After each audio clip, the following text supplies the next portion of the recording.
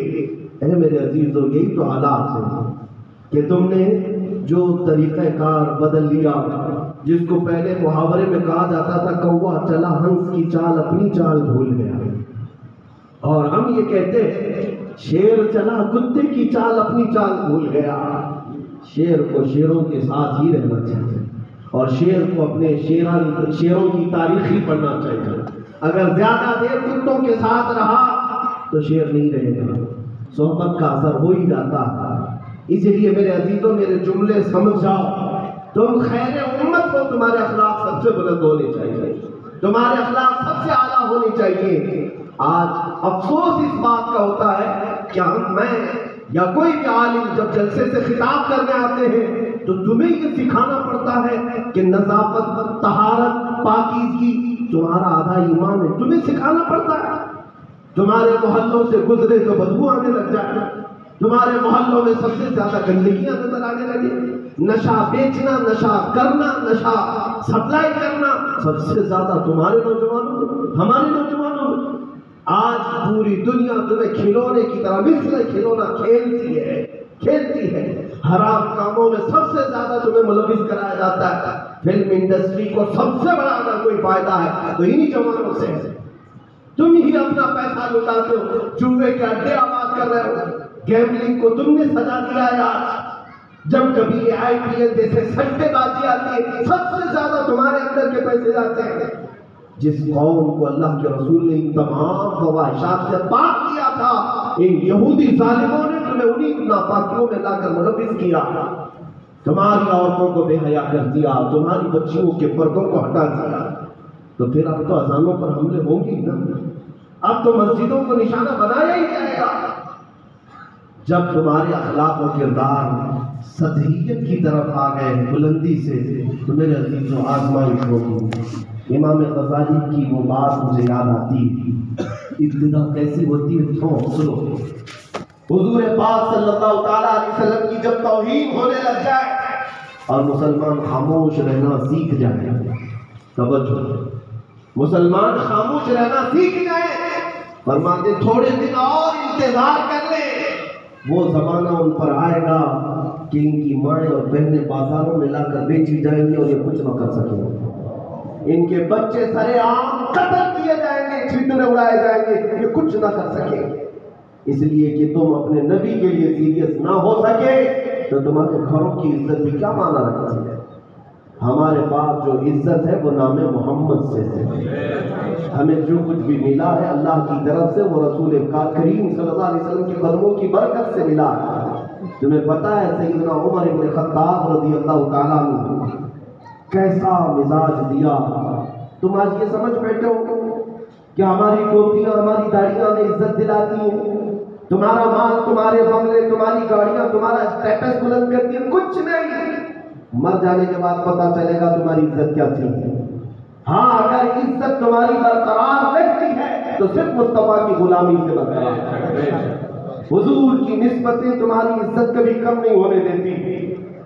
ہاں تم قبر میں چلے بھی جاؤ چرچے بند نہیں ہوتے۔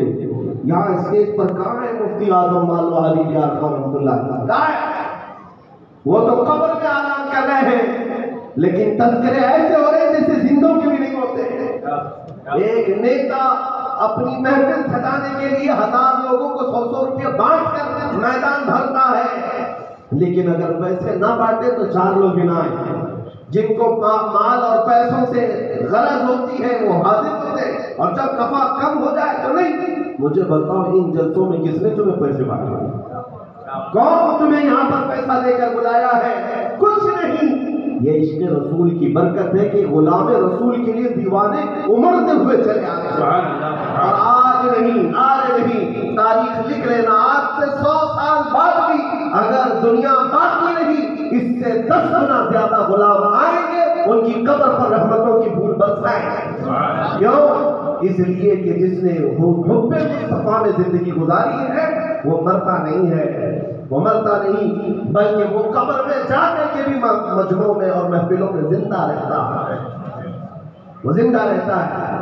میں آج جو بات عرض کر رہا تھا وہ یہ ہے، نبی اکرم صلی اللہ تعالیٰ علیہ وسلم کی غلامی سے جو عزت ہے، سیدنا عمر ابن خطاب ایک بار منبر پر خطبہ دے رہے تھے، امام حسین اور امام حسن رضی اللہ تعالیٰ عنہ حضور کے نواسے سرداران جنت، یہ بچپن میں تھے۔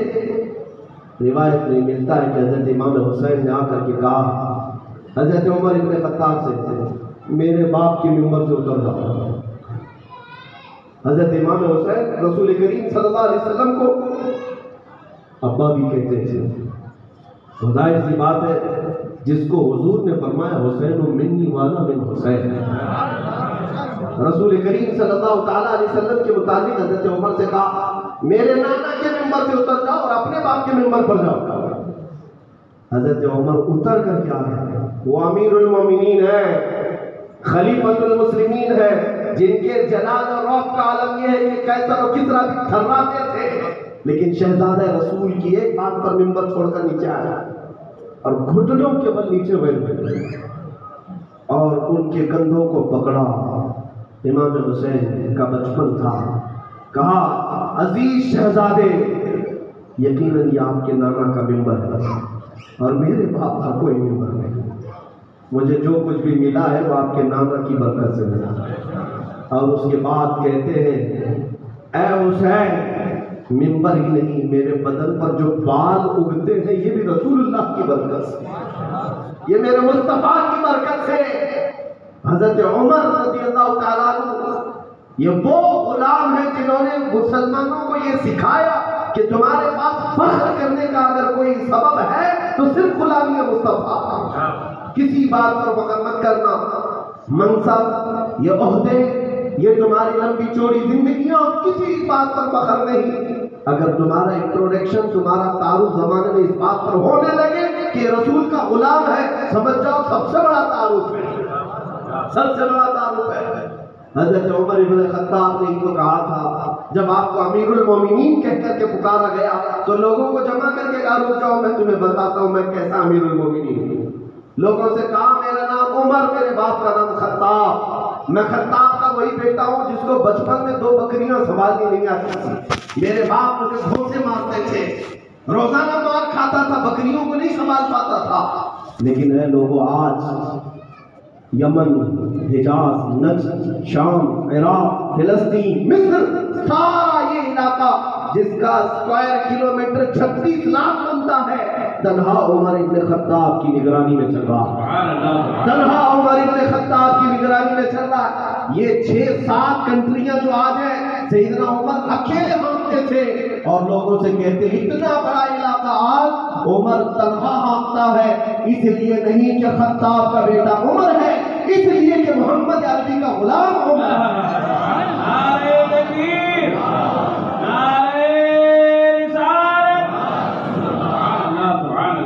عزیزان گرامی، یہ ہمارے فخر کا سب سے بڑا علم ہے، یہ ہمارے فخر کا سب سے بڑا سبب ہے۔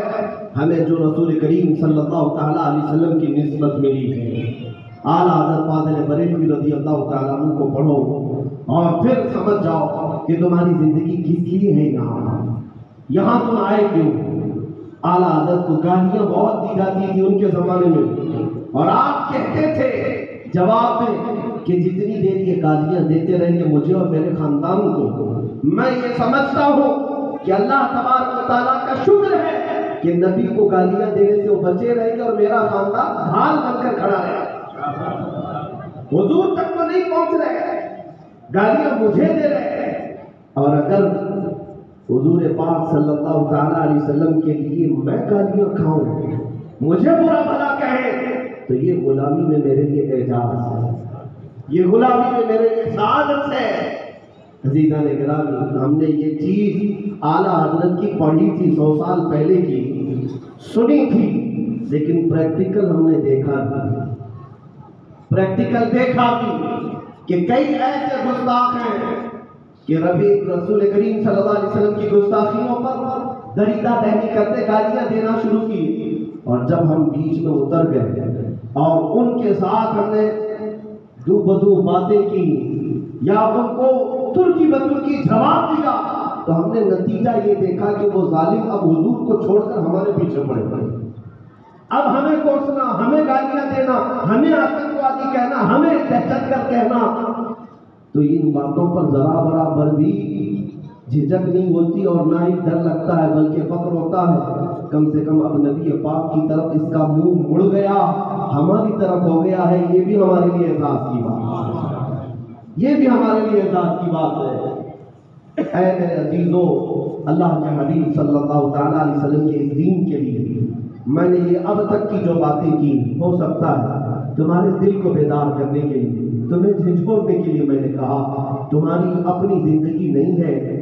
جو نوجوان یہ کہتا ہے یہ میری لائف ہے، مجھے انجوائے کرنے دو، وہ جھوٹ کہتا ہے۔ تجھے پتہ نہیں نہ تیری لائف ہے، نہ تیرا پیسہ ہے، نہ تیرا وقت ہے۔ تمہارے پاس جو کچھ بھی ہے وہ اللہ کا ہے اور رسول کی امانت ہے۔ جو کچھ بھی ہے اللہ کا ہے، رسول کی امانت ہے۔ اگر سننا چاہو عاشق کی زبان میں تو سنو، بریلی کا تاجدار یوں کہتا ہے، دہن میں زبان تمہارے لیے، بدن میں ہے جان تمہارے لیے، ہم آئے یہاں تمہارے لیے، اٹھے بھی وہاں تمہارے لیے۔ یہ ہماری زندگی کس کے لیے ہے؟ رسول کے لیے، اور انہی کا سچا جانشین تاج الشریعہ بدر الطریقہ اپنے کلام میں یوں کہتے ہیں، زندگی یہ نہیں ہے کسی کی کسی کے لیے، زندگی یہ نہیں ہے کسی کی کسی کے لیے، زندگی ہے نبی کی نبی کے لیے۔ نہ سمجھ مرتے ہیں زندگی کے لیے، نہ سمجھ مرتے ہیں زندگی کے لیے، ارے جینا مرنا ہے سب کچھ نبی کے لیے، جینا مرنا ہے سب کچھ نبی کے لیے۔ تم جس دن یہ فارمولہ سمجھ جاؤ گے، جس دن یہ کلیت تمہیں سمجھ میں آ جائے گا کہ ہماری زندگی حضور کے لیے ہے، پھر دیکھنا جب جنازے اٹھتے ہیں تو کس شان سے جاتے ہیں، تمہیں پتہ چلے گا۔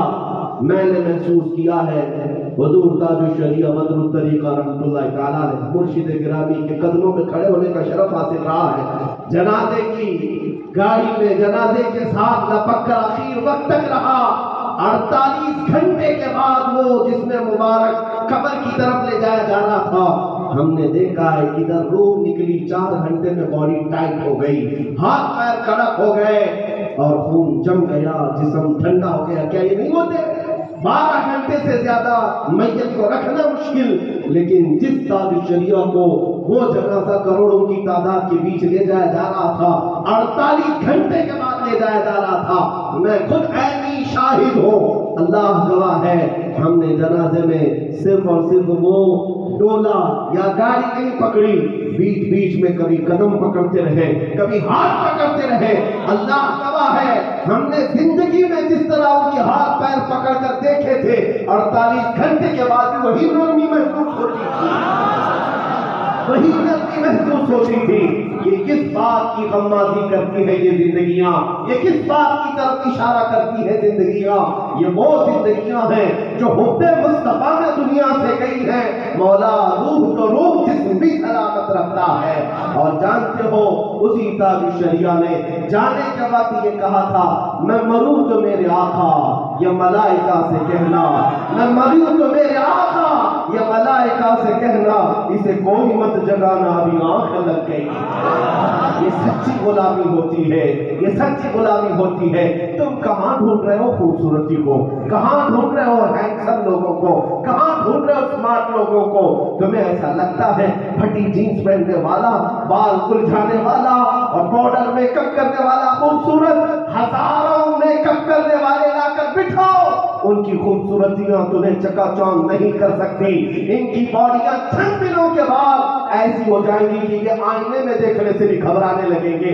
لیکن آؤ عشق مصطفیٰ میں ڈوبا ہوا 80 سال کا بزرگ بھی ہو تو ہزاروں نوجوانوں کی آنکھیں اسی بزرگ کو ٹکٹکی باندھ کر دیکھتی ہیں۔ یہ حسن اگر ملتا ہے 80 سال کی عمر میں بھی تو یہ پاؤڈر میک اپ لادی سے نہیں ملتا، یہ رسول اللہ کے قدموں سے ملتا ہے، یہ حضور کی محبت سے ملتا ہے۔ کیا تم نے نہیں دیکھا کہ یہ علماء کم خوبصورت تھے؟ آج میں یہ فخر کے ساتھ کہتا ہوں، حضور مفتی مالوا مفتی نور الحق صاحب قبلہ جب بھی ملتا ہوں تو ایسا لگتا ہے تھوڑی دیر اور ان کے ساتھ بیٹھا، تھوڑی دیر اور دیکھتا رہا۔ کیوں یہ جذب کی کیفیت ہوتی ہے، یہ کشش کیوں ہوتی ہے؟ ان چہروں میں کوئی تو کشش ہے، ان چہروں میں کوئی تو کشش ہے، اسی کشش کا نام ہے عشق رسول۔ میں آپ کو بتاؤں، مولانا جامی رحمۃ اللہ علیہ فرماتے، جلال الدین رومی، جامی نہیں رومی، فرماتے ہیں کہ کوئی دیوار اگر شیشے کی ہو تو ادھر دن میں دھوپ کے وقت جاؤ گے تو اس کی روشنی پوری زمین پر ہوگی، یا اس کو میں اپنی مثال سے بتاؤں تو گھڑی ہے، گھڑی کے اوپر شیشہ لگا رہتا ہے، دوپہر کے سورج کے وقت سورج جب آب و تاب پر ہو، گھڑی کو سورج کی طرف کرو اور پھر جس طرف بھی گھماؤ گے روشنی جاتی ہے کہ نہیں جاتی؟ سب کی طرف۔ ہم بچپن میں کھیلتے بھی تھے چھوٹا شیشہ لے کر، سورج کی روشنی لے کر کے کسی کے بھی چہرے کو چمکاتے رہے، ادھر سے ادھر چمکاتے رہتے تھے۔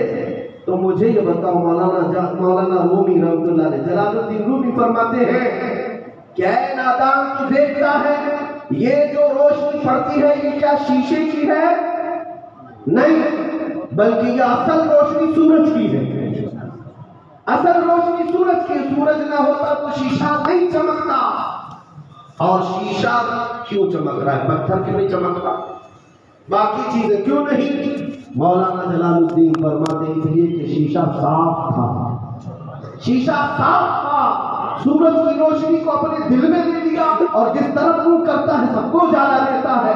مولانا رومی فرماتے ہیں اسی طرح ایک عاشق رسول کی زندگی، اس کا دل شیشے سے زیادہ پاک ہوتا ہے اور وہ آفتاب رسالت کی روشنیاں ڈائریکٹ اپنے دل پر لیتا ہے، اور پھر ہزاروں کے مجمع میں جب بیٹھتا ہے جدھر منہ کرتا ہے اجالا ہی اجالا۔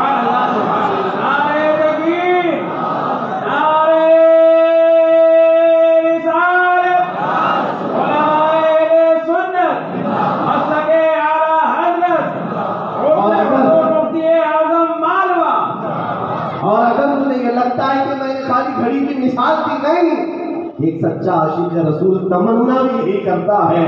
تمنا کیا کرتا ہے؟ بریلی کا امام یوں پکار کر کہتا ہے، یا رسول اللہ چمک تجھ سے پاتے ہیں سب پانے والا، میرا دل بھی چمکا دے۔ کیوں کہا؟ چمکانے والا آفتاب رسالت ہی ہے، روشن کرنے والا گنبد خضرا کا مکی ہی ہے، وہ تاجدار انبیاء بھی ہے جو سب کو روشنی دیتا ہے۔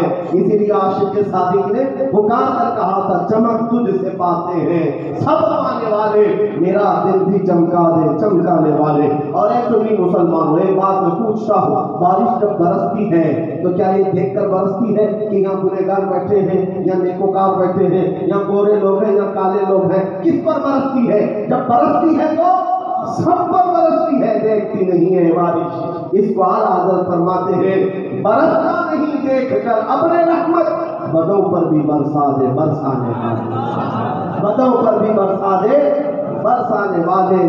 آج اسی بات کی طرف میں تمہیں لے آ رہا ہوں، تمہاری کامیابی، تمہاری فلاح و بہبودی، تمہاری سرفرازی، تمہاری سربلندی اگر کہیں سے ہے تو اسی نقطے پر ہے جہاں میرے آقا نے اپنے غلاموں کو چھوڑا تھا۔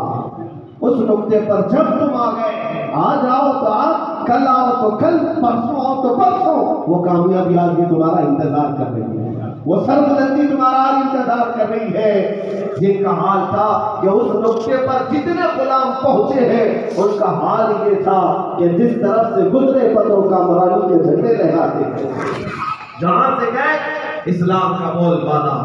وہ کون سی قوت تھی، وہ کون سی طاقت تھی جو بربر قوم افریقہ کی، جن کو کپڑے پہننا بھی نہیں معلوم، جو انسانوں کا گوشت بھی چبا کر کھا جاتے تھے، اس بربر قوم کے پاس اگر کوئی پہنچا ہے اجنبی دوسری دنیا سے، سب سے پہلے تو رسول اللہ کے صحابہ تھے، حضور اکرم کے غلام تھے۔ میں کبھی سوچتا ہوں کہ آج اندور والے، تم دوسرے ملک تو دور کی بات ہے، ذرا کیرلا اور تمل ناڈو جانے کی بات سوچو، وہاں جاؤ گے تو کیا بات کریں گے، کیسے؟ آج تو انگلش کا ماحول ہے، انگلش میں چل جاتا ہے، ہندی چل جاتی ہے، لیکن اگر زبان ان کو تمہاری نہیں آتی، تمہاری زبان ان کو نہیں آتی تو کیسے معاملہ کیسے ہوگا؟ یہاں مشکل ہے ہندوستان میں، اور وہ پیور عربی صحابہ آئے ہیں بربر قوم کے پاس، جنگل میں رہنے والی قوم، جانوروں کو کھانے والی، کپڑے نہیں پہننے والی، اس قوم کے پاس آئے اللہ اللہ، چند مہینے نہیں گزرے تھے کہ اس بربر قوم کو عاشق رسول بنایا، میرے آقا کی دیوانگی بھر دی۔ پھر ہم پوچھتے ہیں کون سی زبان میں ان کے سامنے تقریر کیا تھا؟ وہ صحابہ کون سی زبان میں ان کو تبلیغ کیے ہوں گے؟ کیسے ان کو بلائے، کیسے اپنے نبی کی سچائی کا بتائی؟ تاریخ میں ڈھونڈ ڈھونڈ کر تھک گیا، مجھے زبان نہیں ملی کس زبان میں ان کا کنورسیشن ہوا تھا۔ پھر عقل اس بات پر مجبور ہو جاتی ہے، یہاں زبان کی نہیں چلتی، جب عشق صادق ہو تو صرف اور صرف بدن کی حرکتیں ہی دوسروں کو عاشق بنا دیتی ہیں۔ اسی لیے ہم نے سنا ہے سرکار مفتی اعظم ہند شہزادہ اعلیٰ حضرت علیہ رحمت و رضوان، ان کو دیکھی ہوئی آنکھیں آج بھی زندہ ہیں۔ مفتی اعظم ہند منبر پر آتے، اسٹیج پر آتے، اکثر تقریریں نہیں کرتے تھے، زیادہ تقریریں نہیں کرتے، تھوڑی دیر کے لیے بیٹھ جاتے اور چلے جاتے۔ میرے باپ، میرے والد خود آپ کے خادموں میں سے ہیں اور فرماتے ہیں کہ جب جب مفتی اعظم کسی جلسے میں آئے، تقریر نہیں کیے، سر جھکائے بیٹھے رہے، لیکن ہم نے ہزاروں کے مجمع کو روتا ہوا دیکھا، توبہ کرتا ہوا دیکھا، اور اپنے اپنے دلوں میں اللہ کی یاد سے مچلتے ہوئے دیکھا۔ پھر ہم نے سوچا کہ تقریر بھی نہیں، تبلیغ بھی نہیں، آخر ان کو رونے پر کس چیز نے مجبور کیا، ان کو توبہ کرنے پر کون سی چیز نے مجبور کیا؟ تو یہ بات سمجھنی پڑے گی، جس کا دل عشق رسول سے بھر جاتا ہے وہ لاکھوں میں بھی بیٹھ جائے تو سب کو اجالا یوں ہی پہنچاتا ہے۔ آج تم اپنے دل صاف کر لو، نبی پاک صلی اللہ تعالیٰ علیہ وسلم کی محبت کے لیے دروازے کھول دو۔ آج دنیا کی حسیناؤں کے دامے فریب میں پھنسنے والے ہیں بچوں، تم اگر یہ سمجھتے ہو کہ رات بھر فیس بک چیٹنگ میں، انسٹا کی چیٹنگ میں میری راتیں گزر جائیں، اجنبیوں سے کلام کر کر کر کے تم یہ سمجھتے ہو کوئی نہیں دیکھ رہا مجھے، ماں بھی نہیں دیکھتی، باپ بھی نہیں دیکھتا، بھائی بھی نہیں دیکھتے، تمہیں اندازہ نہیں وہ رب ذوالجلال تمہاری ہر حرکت سے واقف ہے۔ یعلم خائنۃ الاعین وما تخفی الصدور، تمہاری آنکھوں کی خیانت کو بھی وہ دیکھ رہا ہے، تم اپنے دل میں جو چھپا رہے ہو وہ بھی دیکھ رہا ہے۔ تم اگر یہ سمجھتے ہو کہ یہی زندگی ہے، کسی ایک لڑکی کو حاصل کر لینا، عاشق معشوق کی کہانیاں سن لینا یہی زندگی ہے، خام خیالی میں ہو، خام خیالی میں ہو۔ تم وہ قوم ہو، رسول پاک صلی اللہ علیہ وسلم کی وہ امت ہو جس میں پیدا ہونے کے لیے نبی دعا کرتے تھے، بنی اسرائیل کے انبیاء دعا کرتے تھے، سمجھا تو کرو اپنی حیثیت کو، اپنی ویلیو کو سمجھو۔ تم گٹر نالیوں کے لیے نہیں، روڈ کے نکڑ پر بیٹھ کر رات گزارنے کے لیے نہیں پیدا کیے گئے، تم خیر امت ہو، رسول اللہ کے ترجمان ہو، رسول کریم کے اخلاق کے سفیر ہو۔ دنیا اگر آج حضور کی بارگاہ میں گالیاں دے رہی ہے، ہو سکتا ہے اس نے رسول پاک کو نہیں سمجھا، نہیں پڑھا، کبھی پہنچی نہیں، لیکن تم تو ترجمان ہو۔ آج میرے آقا کے اخلاق پر اتر جاؤ اور پھر دنیا کو بتاؤ، دیکھو مجھ میری طرف، میں 1400 سال بعد آنے والا غلام ہوں، اگر میرے اخلاق آنا ہے تو میرے آقا کے اخلاق کا حال کیا ہے تم ثابت کر سکتے ہو۔ آج تمہارے ہاتھوں میں ہے، لیکن تم خود ہی بھاگے پھر رہے حضور کی سنتوں سے، تمہیں خود ہی بھاگنے کی پڑی ہے۔ کہاں نبی پاک کی سنتوں کی بات کر رہے ہیں؟ ٹھیک ہے، بھاگتے رہو، بھاگتے رہو، پھر تمہارا بھی نمبر آئے گا۔ جب ظلم کی داستان لکھی جائے گی، ظالموں کی تلواریں تمہاری گردن پر چڑھے گی، تب تم پھر یہ یاد کرو گے کہ کاش مرنا ہی تھا تو حضور کی غلامی میں مر جاتا تو کیا اچھا ہوتا۔ بس میں اپنے ان جملوں کے ساتھ اپنی گفتگو کو سمیٹتا ہوں۔ اب ہمیں کرنا کیا چاہیے؟ کرنا کیا چاہیے؟ باتیں بہت ہوئی، کرنا کیا چاہیے؟ بس کرنا یہ ہے، آج کے اس عرس میں سچی توبہ، آج کے اس عرس مفتی مالوا میں حضور قلب کے ساتھ، دل کی حضوری کے ساتھ اللہ کو گواہ بنا کر، رسول پاک کو گواہ بنا کر پکارو اپنے دل کی آواز سے، بہت جی لیا دنیا کے لیے، بہت عیش کر لیا مال و دولت پر، دنیا کی رنگینیوں اور رعنائیوں پر میں بہت فدا ہوتا رہا، اب وقت بدلنے کا آیا۔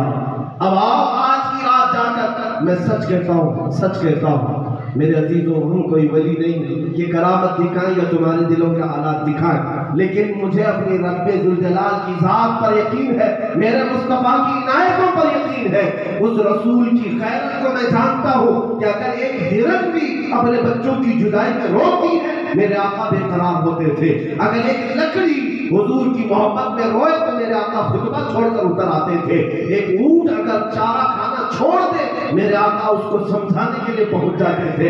جس کے دل میں یک شفقت ہو کیا وہ اپنے امتیوں کے رونے کو دیکھ کر آپ کی دستگیری کے لیے نہیں آ سکتے؟ یقیناً آئیں گے، بس پکارنے کی دیر ہے۔ پکارنا ہو تو یوں پکارو جیسے امام وقت اور مجدد وقت نے پکارا تھا، یا رسول اللہ میں مجرم ہوں آقا مجھے ساتھ لے لو، میں مجرم ہوں آقا مجھے ساتھ لے لو، کہ رستے میں ہے جا بجا تھانے والے، چمک تجھ سے پاتے ہیں سب پانے والے، میرا دل بھی چمکا دے چمکانے والے۔ آج کی رات اس استغاثے کی ضرورت ہے، اس دہائی کی ضرورت ہے، اس فریاد کی ضرورت ہے کہ میرے آقا کو پکار کر کے یوں کہو، یا رسول اللہ تجھ سے جو کچھ چھپا ہے تو کرے کس کے سامنے؟ کیا اور کسی سے توقع نظر کی ہے؟ بد ہے تو آپ کے، بھلے ہیں تو آپ کے، ٹکڑوں پہ یہی کے پلے ہیں، رخ کدھر کرے؟